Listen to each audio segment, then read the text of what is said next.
Dans ce didacticiel Excel, nous abordons les raccourcis clavier pour voir les astuces que nous propose le tableur afin de gagner du temps, notamment.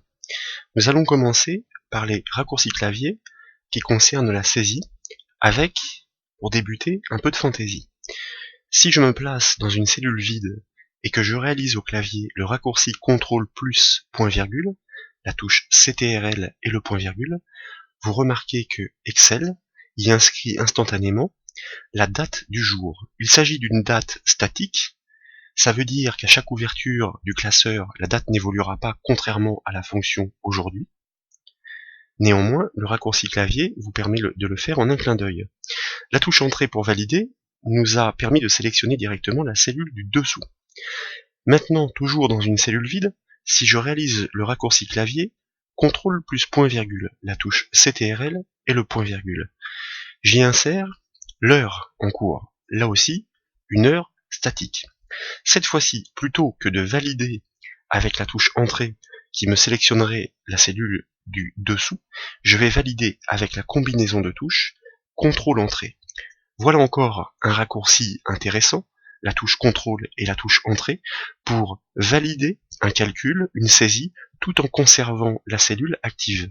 Le but du jeu est d'imaginer que derrière, nous pouvons poursuivre en faisant de la mise en forme sur la cellule, par exemple. Il n'est pas nécessaire de devoir la resélectionner. Toujours concernant la saisie, vous voyez que le titre du tableau ici est écrit dans une seule cellule, la cellule B2, c'est ce qu'indique la barre de formule, ce texte déborde sur les cellules qui sont à côté. On pourrait, pour des raisons de mise en forme, choisir de fusionner et centrer ce texte sur la largeur du tableau, ou encore de faire des retours à la ligne. Comment fait-on des retours à la ligne dans Excel? Tout d'abord, pour passer en mode saisie d'une cellule, nous enfonçons la touche F2 du clavier, et vous voyez que le point d'insertion se place à la fin du texte. Nous le plaçons en cliquant juste avant le mot secteur, et au clavier, nous réalisons la combinaison Alt plus Entrée, touche Alt et Entrée, et vous voyez que nous imposons un saut de ligne. Si nous validons avec CTRL Entrée, pour garder la cellule active, du coup, Excel comprend, et vous remarquez que l'ensemble du texte est mis sur plusieurs lignes, de façon à ce qu'il tienne intégralement dans la largeur de la colonne initiale. Nous allons voir maintenant un raccourci clavier qui concerne la saisie et les calculs. Nous allons nous positionner dans les lignes et colonnes totales, mais préalablement, nous allons sélectionner et supprimer les totaux qui existent. Et nous nous plaçons ici en G5. Nous souhaitons faire la somme des chiffres d'affaires pour le secteur du Nord.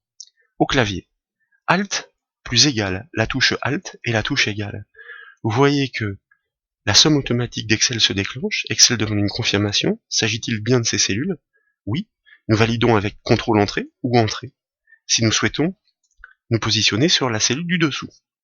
Encore plus simple, nous sélectionnons toutes les cellules à sommer et nous montrons à Excel où mettre le résultat. Nous enfonçons de nouveau les touches Alt et Égal. Nous obtenons instantanément la somme automatique, pas d'étape intermédiaire puisque Excel comprend que dans la sélection il y a bien les cellules à sommer et la cellule vide où placer le résultat. Si nous nous plaçons dans la cellule du dessous, toujours en ce qui concerne la saisie, nous réalisons le raccourci clavier CTRL plus B, B comme Bernard, CTRL plus B. Le CTRL plus B permet de répliquer là où les cellules du dessus, selon la sélection qui est faite. Cela signifie que nous allons dupliquer la cellule du dessus, mais comme vous le constatez, dans le cas des formules, la formule s'adapte avec ses références. Ici, nous avions une formule qui faisait la somme sur la ligne 6, et désormais, nous avons une somme sur la ligne 7. Si nous souhaitons répliquer l'heure, nous faisons CTRL B, vous voyez que nous répliquons bien la cellule du dessus à l'identique. Nous pouvons répliquer un calcul aussi en tirant sa poignée, comme ceci. Et une méthode encore plus simple pour finir la démonstration de ce raccourci clavier Alt plus égal sous Excel, est de montrer que toutes ces étapes intermédiaires sont inutiles.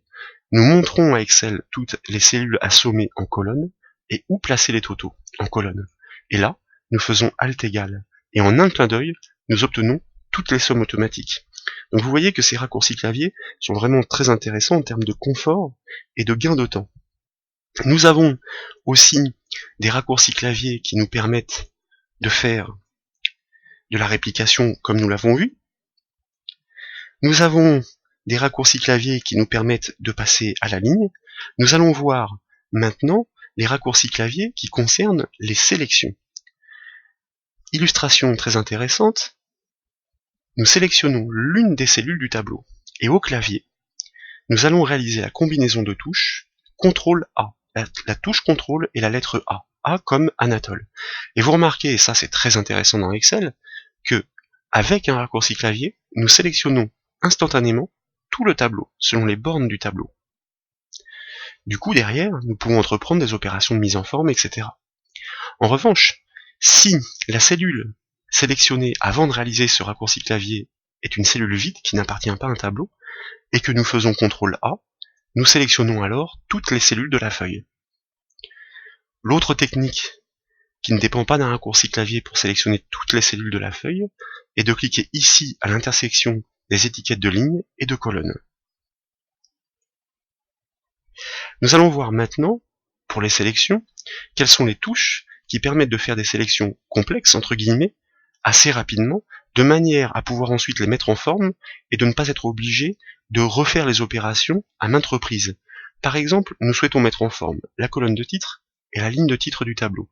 Nous sélectionnons la ligne de titre. Jusque-là, tout va bien. Derrière, nous pouvons mettre en gras, en rouge, mettre une bordure, etc. Mais nous souhaitons faire la même chose pour la colonne. Nous enfonçons la touche CTRL du clavier, CTRL, et nous sélectionnons notre plage. La touche CTRL en mode sélection permet donc de faire des multi-sélections. Autre technique intéressante, nous souhaitons maintenant appliquer par exemple un format monétaire à toutes ces données numériques. Nous souhaitons les sélectionner. Usuellement, nous cliquons et nous glissons. C'est une technique lorsque le tableau est long, qui est peu précise et qui est un petit peu fastidieuse. Alors que, pour faire une sélection précise au clavier, nous sélectionnons la première cellule de la plage, nous enfonçons la touche Maj du clavier et nous cliquons sur la dernière cellule de la plage. Excel va alors sélectionner en instantané toutes les cellules comprises entre la cellule de départ et la cellule d'arrivée. Nous allons voir maintenant, pour changer de thème, quels sont les raccourcis clavier qui permettent de réaliser de la mise en forme. Et vous allez voir que là aussi c'est assez extraordinaire.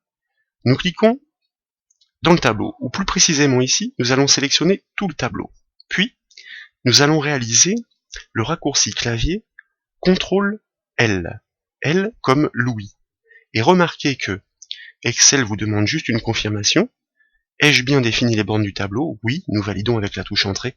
Et du coup, vous remarquez que le tableau est mis en forme automatiquement avec une des mises en forme automatiques que propose Excel. Et à ce titre, le ruban création est activé automatiquement, vous proposant de changer de modèle par exemple.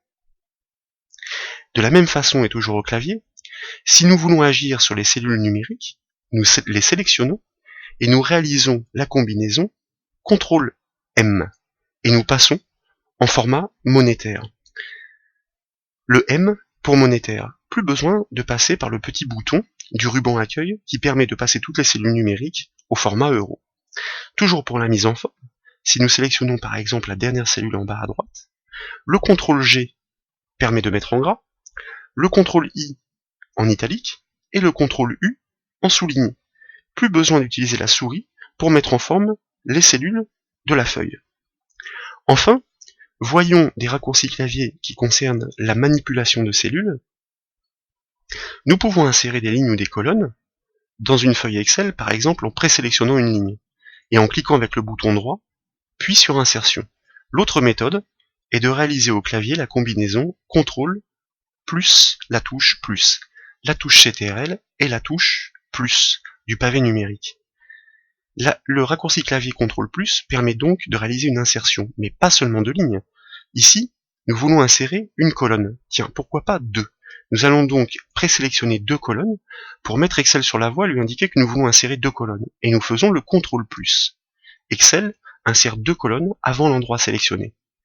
Si nous réalisons sur l'une de ces colonnes sélectionnée par son étiquette un CTRL-, alors nous supprimons la colonne. Autre chose assez intéressante, qui va vous rappeler quelque chose, nous sélectionnons les cellules de la colonne G et nous réalisons au clavier le raccourci CTRL-D. D, CTRL-D, D pour dupliquer. Et vous remarquez que, un peu comme le CTRL-B tout à l'heure qui permettait de répliquer les cellules du dessus, le CTRL-D, lui, permet de répliquer les cellules qui sont à sa gauche. Ici, une saisie identique. Si nous le faisons sur des cellules de calcul, le CTRL-D va répliquer le calcul en adaptant les références, en les décalant une colonne vers la droite, puisque le calcul est posé une colonne vers la droite. Et puis, pour parfaire cette démonstration sur les raccourcis clavier, nous pouvons sélectionner la cellule qui est à la droite du tableau et enfoncer la touche unique F4 du clavier. Alors, les petits dièses, ça veut juste dire que le texte, ou plutôt les nombres ne tiennent pas dans la largeur de colonne. Vous constatez que le F4 donne l'illusion d'avoir répliqué les données, ou plutôt les calculs, sur la cellule de gauche, comme le CTRL-D. En réalité, le F4 ne fait que répéter la dernière action.